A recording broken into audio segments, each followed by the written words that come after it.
All right, let's dive into a simple but seriously powerful technique for handling the one objection every salesperson dreads. You know the one. The deal is perfect, everything's going great, and then it just stalls. We're going to talk about how to fix that right now.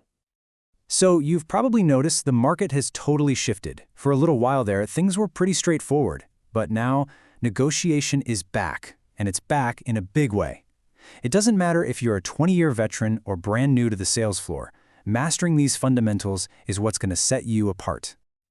So let's just walk through a scene that I guarantee you every single salesperson knows like the back of their hand. The one where the deal feels like it's already a sure thing. Okay, so picture this. You just had a fantastic test drive, the customer's loving the product, you've gone over all the terms, everyone's nodding, they're happy, they're saying yes to all of the right questions. You sit down, you slide the numbers across the desk, feeling pretty good. And then, bam, it happens. The whole energy in the room just changes. I mean, literally seconds ago, you guys were buddies, you were building this great rapport, feeling like you're on the same team. And now, suddenly there's this invisible defensive wall. It's not like they're yelling at you, but you can feel it. The trick is figuring out how to get past that barrier without making it a fight. So what is it? What causes this sudden icy shift? Well, it almost always comes down to one single deal-stopping phrase. There it is, the number one objection you are ever going to hear after you present the numbers. It feels like a total dead end, right? And our first instinct is usually to react in a way that just makes that wall 10 feet higher. You know, our gut reaction, what we want to do is get confrontational. What is there to think about? We take that sharp angle. But the effective approach, it's the complete opposite. You just smile, you stay calm, and you show a little empathy. So how do you actually do that? Well, here is the simple, powerful script that can turn this whole thing around and get right to the real issue without a single argument. This whole thing breaks down into 3 super simple steps. First, you're going to validate how they feel. Then, you ask a very specific, totally non-threatening question. And finally, and this is the most important part, you just listen. This right here, this is the magic phrase. You start by agreeing with them, 100%. Of course you do. You absolutely should think about it. That immediately brings their guard down. Then, you pivot. But hey, let me just ask you this. On a scale from 1 to 10, you've just completely reframed the conversation.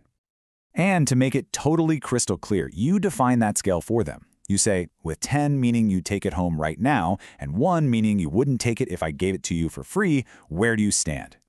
This gives them a really simple, low-pressure way to give you a real, honest answer. Okay, so you've asked the question, you set the stage, now comes the part that requires the most discipline. And it is, without a doubt, the most crucial step in this whole process. Yep, that's it. It's really that simple. Once you ask where they are on that scale, you have to be completely silent. Don't say a word. Just let them think, let them process, and let them be the first to speak. This is the moment where the real objection, the thing they're actually thinking about, is finally going to come out. So let's say they come back and say, I'm probably at a 6. Your follow-up is just as important. You don't argue with their number, you just accept it. A 6? Excellent. What's it going to take to get you to a 10? And again, you ask that simple question, and then you listen.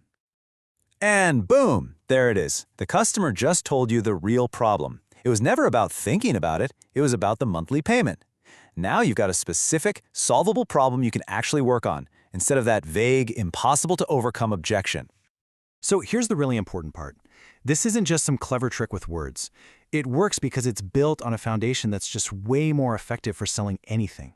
See, instead of being that pushy salesperson, you're becoming an ally. You're showing empathy, you're listening, like really listening, and you're just building on that rapport you already started. You're not trying to win an argument. You're trying to help a friend solve a problem. And that's a total game changer. So what's the actual real-world payoff for this? What happens to your numbers when you consistently choose empathy over aggression?